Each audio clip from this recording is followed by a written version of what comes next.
જય સ્વામિનારાયણ. પ્રભુને પ્યારા વાલા બાળકો,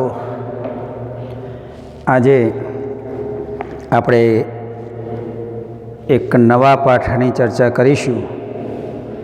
પાઠ 18, ભાવ વધારો અને ગ્રાહક જાગૃતિ. ખૂબ જ મહત્ત્વનો પાઠ. આપણી જે આર્થિક સમસ્યાઓ છે, તમે આગળ ભણ્યા છો આર્થિક અને સામાજિક સમસ્યાઓ વિશે. એ સમસ્યાઓમાં એક મહત્ત્વની સમસ્યા ભાવ વધારાની છે, જે અત્યારના સમાજને એક ખૂબ જ મહત્ત્વની સમસ્યા તરીકે ઓળખાવી શકાય. સતત ઊંચા દરે ભાવ વધારો થવાને કારણે જે ફુગાવાજન્ય ભાવ વધારો થાય છે, એ ભાવ વધારાથી દેશના મધ્યમ વર્ગ અને ગરીબ વર્ગના લોકોની કમર તૂટી જાય એટલી હદે ભાવ વધારો જોવા મળી રહ્યો છે. ભાવ વધારાને કારણે શું થાય કે ભાઈ લોકોનું જીવન ધોરણ જે છે એ જીવન ધોરણ નીચું આવે છે.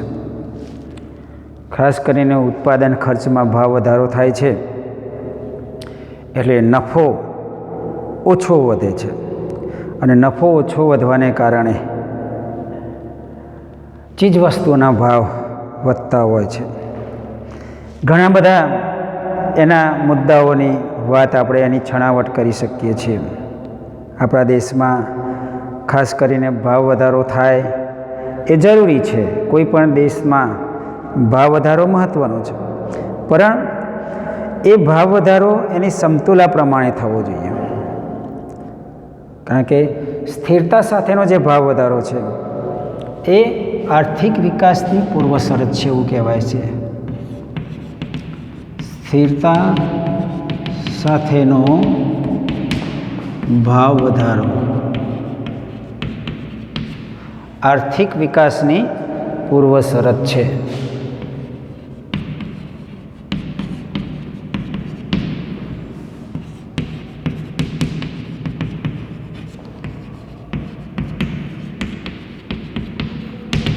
ભાવ વધારો જરૂરી છે. કોઈ પણ ચીજવસ્તુના ભાવ એની એ જ પરિસ્થિતિમાં 10-15 વર્ષ સુધી રહે તો દેશનો આર્થિક વિકાસ ન થાય.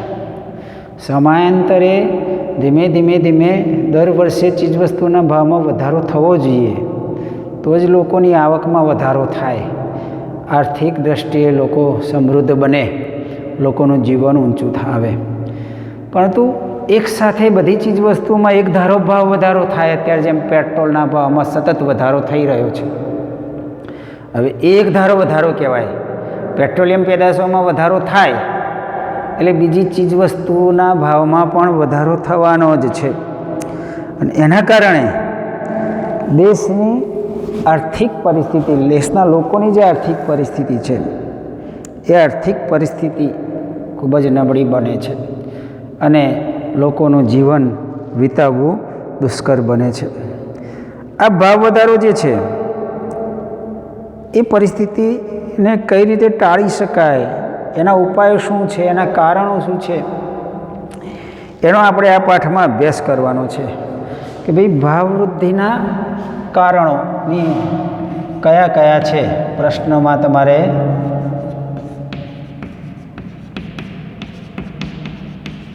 અગત્યનો મુદ્દો આ સમજી શકાય કે ભાઈ ભાવ વૃદ્ધિ, ચીજવસ્તુના ભાવ, આમ તો એના બે મુખ્ય પરિબળો છે કે ભાઈ અર્થતંત્ર જે છે આપણું, એમાં ઉત્પાદન અને પુરવઠાની અંદર વધારો ન થાય ત્યારે પણ ભાવ વધારો થાય, અને માંગ વધે, ચીજવસ્તુની માંગમાં પણ સતત વધારો થાય, પણ સામે પુરવઠો ના હોય તો પણ ચીજવસ્તુના ભાવમાં વધારો થાય.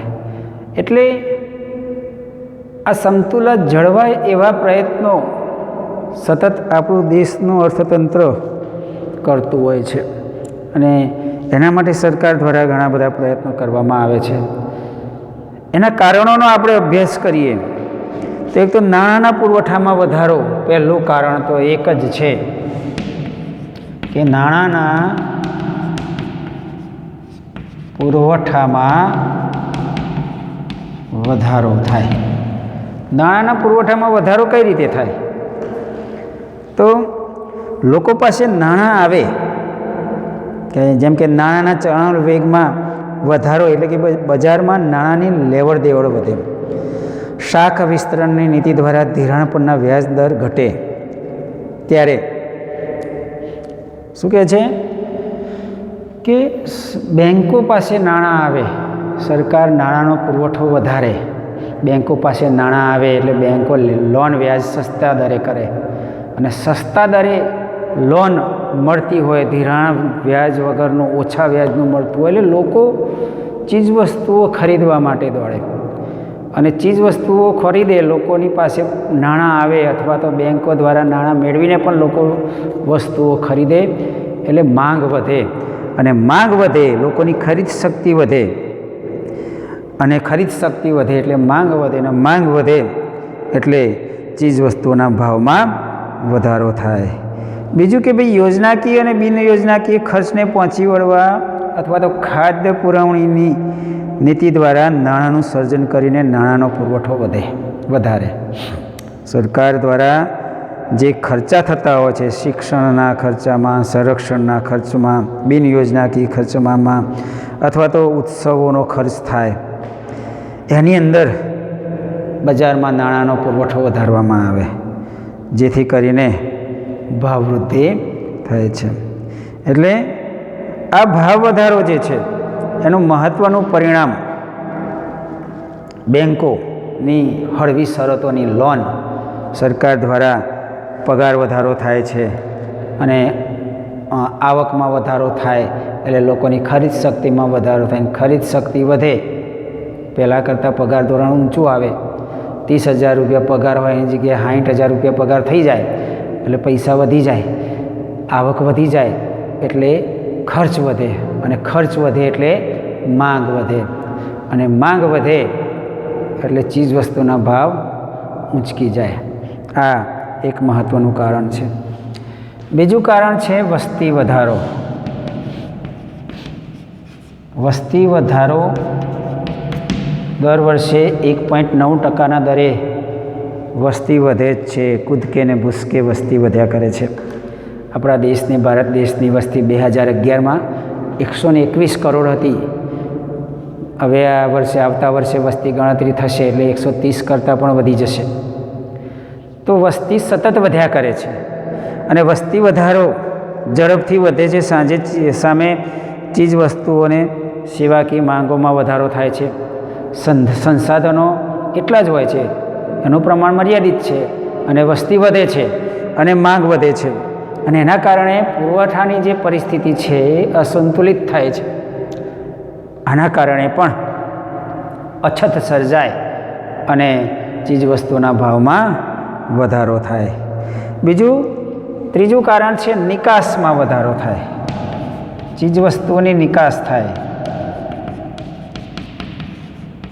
તમે આગળ આયાત વ્યાપાર અને નિકાસ વ્યાપારમાં અભ્યાસ કરી ચૂક્યા છો કે ભાઈ કોઈ પણ વિદેશી બજારમાં દેશમાં ઉત્પન્ન થયેલી પેદાશોની માંગ વધે અને સરકાર દ્વારા જ્યારે નિકાસ કરવાને પ્રોત્સાહન મળે એટલે લોકો પોતાના પ્રદેશમાં ચીજવસ્તુઓ નથી વેચતા પણ એની નિકાસ કરે છે, અને નિકાસ થતાં સ્થાનિક બજારમાં અથવા તો જે તે વિસ્તારમાં ઉત્પાદન થતું એ વિસ્તારમાં એની પ્રાપ્તતા ઓછી થાય છે અને અછત સર્જાય છે.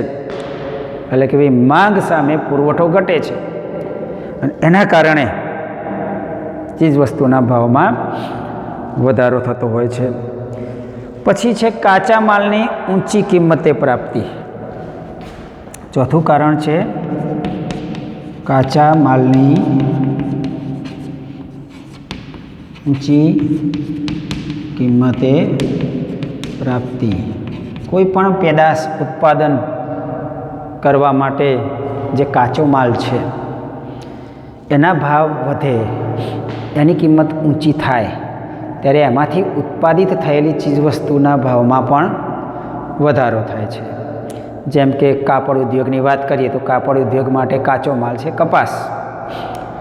કપાસ એક કૃષિ પેદાશ છે અને કૃષિ પેદાશમાં પણ રાસાયણિક ખાતરો અને જંતુનાશક દવાઓને વપરાશ વધી જાય, એના ભાવમાં વધારો થાય એટલે એ કાચો માલ જે કપાસના ભાવમાં વધારો થઈ જાય. હવે કપાસ રૂના ભાવમાં વધારો થયો એટલે એમાંથી ઉત્પન્ન થયેલું જે કાપડ છે એ કાપડના ભાવમાં પણ વધારો થાય. એ સિવાય ઉત્પાદકો જે છે પોતાના કર્મચારીઓ શ્રમિકોના પગાર ધોરણ વધારે છે અને પગાર ધોરણ વધારે એટલે એ ખર્ચને પહોંચી વળવા ઉત્પાદનના ભાવમાં પણ વધારો થતો હોય છે. કોઈ પણ દૂધમાંથી બનતી ચીજવસ્તુઓ છે, લોખંડમાંથી બનતી ચીજવસ્તુઓ છે, તો આ જે ઉત્પાદકીય વસ્તુઓ છે એના કાચા માલમાં ભાવ વધે એટલે એમાંથી થતા ઉત્પાદનમાં પણ ભાવ વધારો થાય છે. ત્યારબાદ છે બિન નોંધાયેલું ચલણી નાણું. બિન નોંધાયેલ નાણું જેને કાળું નાણું કહે છે, બ્લેક મની, જે સરકારી હિસાબમાં નોંધાયેલું નથી. સરકારી ચોપડે જે કર ચૂકવવા પાત્ર આવક છે એ કર ચૂકવવા પાત્ર આવક છુપાવવામાં આવે છે અને હિસાબી ચોપડે નોંધાતું નથી. એવી વધારાની આવક જે છે કરવેરો ચૂકવ્યા વગરની બિનહિસાબી આવક એને કાળું નાણું કહેવાય. હવે આવું બ્લેક મની ધરાવનારા જે લોકો છે એ આવું બ્લેક મની કાળું નાણું પોતાની પાસે સંગ્રહી રાખી શકતા નથી, રાખી ના શકે, બેંકમાં જમા પણ ના કરાવી શકે. કારણ કે બેંકમાં જમા કરાવે તો એનો હિસાબ આપવો પડે. ઘરમાં રાખે તો ઇન્કમ ટેક્સવાળા, સર્વિસ ટેક્સવાળા, જે આવકવેરાવાળા આવે એમની રેડ પડે તો પકડાઈ જવાની બીક લાગે. એટલે શું કરે છે, પોતાની પાસે નાણાંનો સંગ્રહ કરવાને બદલે આ નાણાં એ ખર્ચી નાખવાની વૃત્તિ ધરાવે છે. અને આવો જે કાળા નાણાંનો બ્લેક મનીથી ખર્ચ કરવામાં, પ્રોપર્ટીમાં કે વાહનો ખરીદવામાં, સોનું ખરીદવામાં, આવી જગ્યાએ એ નાણાંનો ઉપયોગ કરે છે અને એના પરિણામે પણ માંગ વધે છે અને માંગ વધવાને કારણે ચીજવસ્તુના ભાવમાં વધારો થાય છે. એટલે કાળું નાણું જે છે એ પણ ભાવ વધારાનું પોષક તત્વ કહેવાય. પછી સરકાર દ્વારા ઘણી ચીજવસ્તુના ભાવમાં વધારો થાય છે. સરકાર દ્વારા ભાવ વધારો, સરકાર પણ ઘણીવાર કેટલીક પેદાશો જે છે એ વહીવટી આદેશો બહાર પાડી અને એમાં વધારો કરે છે. જેમ કે રાસાયણિક ખાતરોમાં, જંતુનાશક દવાઓમાં ભાવ વધી જાય એટલે કૃષિ પેદાશોના ભાવ વધે. પેટ્રોલિયમ પેદાશોમાં પણ ઘણીવાર ભાવ વધે છે. પેટ્રોલ ડીઝલના ભાવ વધે, રાંધણ ગેસના ભાવ વધે. ત્યારે પુરવઠા માટે જે ચીજવસ્તુ લાવવા લઈ જવા માટે વપરાતી હોય છે એ ચીજવસ્તુના પણ ભાવ વધતા હોય છે. ઘણીવાર કૃષિ પાકના ટેકાના ભાવ વધે છે. આના કારણે પણ ભાવ વધારો જન્મે છે અને ભાવ વધારાને પ્રોત્સાહન મળે છે. ત્યારબાદ કુદરતી પરિબળો. કુદરતી પરિબળો જે છે એના કારણે પણ ભાવ વધે છે કે ભાઈ કુદરતી આફતો આવે, ભૂકંપ છે, વાવાઝોડું હોય, પૂર આવ્યું હોય, રોગચાળો ફાટી નીકળ્યો હોય, બંધનું એલાન હોય, તાળાબંધી હોય, કરફ્યુ હોય, આવી અનેક સમસ્યાઓને કારણે પણ ચીજવસ્તુઓની અછત સર્જાય અને ભાવ વધે. અત્યારે કોરોના મહામારી ચાલતી, લોકડાઉનનો 2-3 મહિનાનો સમયગાળો હતો ત્યારે તમે જો કે ભાઈ ઘણી બધી વસ્તુઓ પર પ્રતિબંધ થઈ ગયો હતો.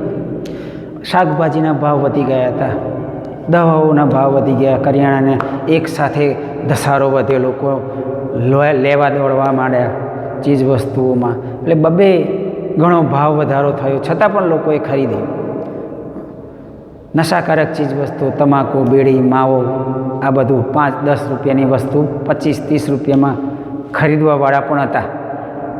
એટલે કહેવાનો મતલબ શું છે કે ભાઈ આવા કુદરતી પરિબળો હોય, અતિવૃષ્ટિ, અનાવૃષ્ટિ, ધરતીકંપ, રોગચાળો ફાટી નીકળ્યો હોય, આવી કુદરતી આફતો હોય કે ભાઈ માનવ સર્જિત આફતો દરમિયાન ચીજવસ્તુઓની અછત વર્તાય છે. અને એ અછત વર્તાય એટલે એની પુરવઠા ઉપર અછત થાય, પુરવઠા ઉપર અછત થાય એટલે એના ભાવ ઉપર અસર થાય અને એ ભાવ વધારો ધીમે ધીમે થતો હોય છે.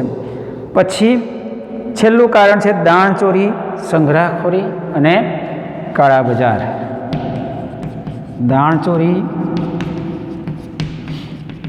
સંગ્રહખોરી અને કાળા બજાર. દાણચોરી એટલે પ્રતિબંધિત વસ્તુ અથવા તો કર ભર્યા વગરની વસ્તુ ચોરી છોપીથી લાવી અને એનું વેચાણ કરવામાં આવે છે. કોઈ વસ્તુ ઉપર પ્રતિબંધ સરકારે મૂક્યો હોય અને એવી વસ્તુ વેચવામાં આવતી હોય છે અને એને લેનારા પણ વધારે હોય છે. જેમ કે દારૂ, ગુજરાત રાજ્યમાં દારૂબંધી છે, પ્રતિબંધિત વસ્તુ છે, છતાં પણ એનું વેચાણ થતું હોય છે. તો એવી પ્રતિબંધિત વસ્તુ અથવા તો સોનું ચાંદી જે છે કર ભર્યા વગર, સરકાર ટેક્સ ભર્યા વગર એનું વેચાણ કરવાનું હોય. અથવા તો દાણચોરી એટલે કે ભાઈ ચોરી કરીને લાવેલા હોય અને એને સતત વેચી મારવાની હોય. તો આવી ચીજ વસ્તુઓના ભાવમાં વધારો થયો હોય. સંગ્રહખોરી કે ભાઈ વેપારીઓ, મોટા વેપારીઓ હોય છે, ચીજ વસ્તુઓની સંગ્રહ કરી રાખે છે, ગોડાઉનમાં સંગ્રહ કરી અને અછતના સમયગાળામાં જ્યારે ચીજવસ્તુના ભાવ વધે ત્યારે એનું વેચાણ કરે છે. પછી કાળાબજારી કે ભાઈ કૃત્રિમ અછત ઊભી કરવામાં આવે છે અને કાળાબજારી થતી હોય છે. આ બધી સમસ્યાઓ, આ કારણોને લીધે ભાવ વૃદ્ધિ થાય છે અને પછી એ ભાવ વૃદ્ધિ અમુક ચીજવસ્તુના ભાવ એની એ પરિસ્થિતિમાં કાયમને માટે રહેતા હોય છે. આ બધી સમસ્યાઓને કારણે આપણા દેશમાં ભાવ વધારાની સમસ્યા રહેલી છે. સરકારે એના માટે ઘણા બધા કાયદાકીય પગલાઓ ભર્યા છે, પણ એના માટે પણ બીજી સમસ્યા છે જ. એટલે એની સમસ્યાઓ સરકાર દૂર કરવામાં પોતાનો સમય કરે છે ને એટલે બીજી સમસ્યાઓ ઊભી થાય છે. એટલે સતત સમસ્યાઓ વધ્યા જ કરે છે અને ચીજવસ્તુના ભાવમાં વધારો થાય છે. એટલે આ મહત્ત્વનો પ્રશ્ન છે. ભાવ વૃદ્ધિના કારણો, એ બધા કારણો એનો અભ્યાસ કરવાનો, પરીક્ષામાં પૂછાય. 8 કારણો યાદ ના રહે તો કંઈ વાંધો નહીં, પણ 2, 3, 4 કારણો તો યાદ રહી શકે એટલું તો મગજ ખાલી હોય. એટલે એટલાય કારણો યાદ રહે અને એમના વિશે 2, 3 વાક્યો તમે પોતાની રીતે લખી શકો. હવે એટલી તો સમજ આવી હોય તો સારામાં સારા માર્ક્સ આવી શકે. એટલે આટલા મુદ્દા જે છે એ અભ્યાસ કરવા, વાંચવા અને એની તૈયારી કરવી. જય સ્વામિનારાયણ.